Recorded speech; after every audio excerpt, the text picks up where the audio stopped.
महाराष्ट्रातील शेतकऱ्यांसाठी आनंदाची बातमी म्हणजेच महाराष्ट्रातील शेतकऱ्यांना आता ज्या शेतकऱ्यांनी अतिवृष्टी नुकसान भरपाईची KYC केलेली आहे तरीसुद्धा त्यांच्या खात्यामध्ये जो अनुदान होता तुमचा जो अनुदानाचा पैसा होता तुमच्या खात्यात जमा झालेला नव्हता.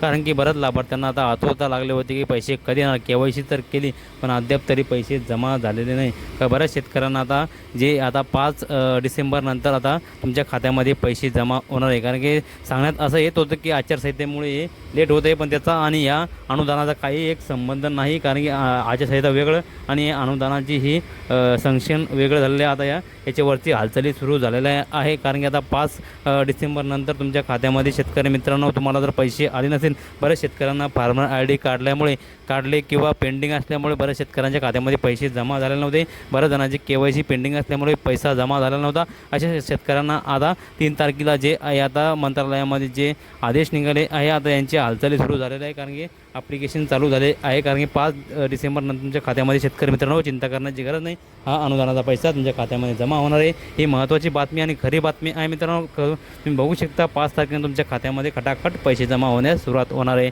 अशाच नवीन अपडेटसाठी आपल्या महाराष्ट्र राज्य योजना या YouTube चॅनलला सबस्क्राईब करून ठेवा जेणेकरून तुम्हाला महत्त्वाचे अपडेट वेळोवेळी मिळत राहील. तर आता भेटूया मित्रांनो नवीन माहितीसह नवीन व्हिडिओसह. जय हिंद जय महाराष्ट्र.